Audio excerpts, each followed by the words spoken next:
ٹھیک ہے. تو آگے بات چلتے ہیں ہمارے معاشرے کا المیہ. ہمارے معاشرے میں لوگوں کو نکاح طلاق کے مسائل کا کچھ نہ کچھ پتہ ہے، وراثت کا پتہ ہی نہیں ہے.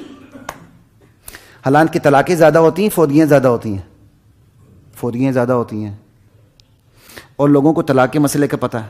کیوں؟ دلچسپی کس میں ہے؟ ساری بات دلچسپی کی ہے.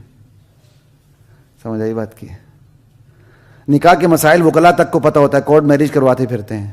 وراثت کے مسائل علماء کو بھی پتہ نہیں ہوتا، کیونکہ لوگ پوچھنے نہیں آتے. جو پوچھنے نہیں آئیں گے تو علماء کیسے مطالعہ کریں گے؟ اس لیے جو موسمی مسائل ہوتے ہیں وہ موسم میں ہمیں دیکھنے پڑتے ہیں، ذہن سے نکل جاتے ہیں. جو ہر وقت کے مسائل ہوتے ہیں وہ ہمیں یاد رہتے ہیں. لا الہ الا اللہ. تو یہ وصیت ہے، ہمارے معاشرے کا المیہ ہے.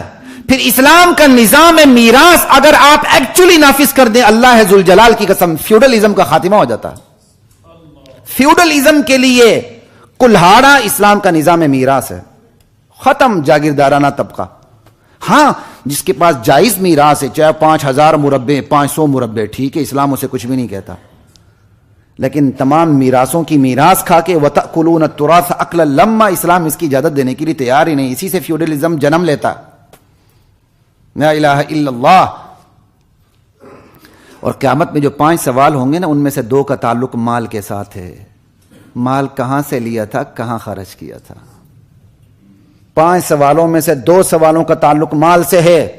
اور حدیث میں ہے انما الاعمال بالخواتیم، اعمال کا دار و مدار خاتمے پر ہے. اور دوسری حدیث میں ایک بندہ 70 سال تک نیک عمل کرتا ہے، مرتے وقت غلط وصیت کر کے برا عمل کر کے جہنم میں چلا جاتا ہے. ایک بندہ 70 سال تک برے اعمال کرتا ہے، مرتے وقت صحیح وصیت کر کے عدل و انصاف کر کے اپنا خاتمہ ایمان پر کروا کے جنت کما لیتا ہے. 70 سال نیکی کرنے والا جہنم لے لیتا ہے، اور 70 سال برائی کرنے والا جنت لے لیتا ہے.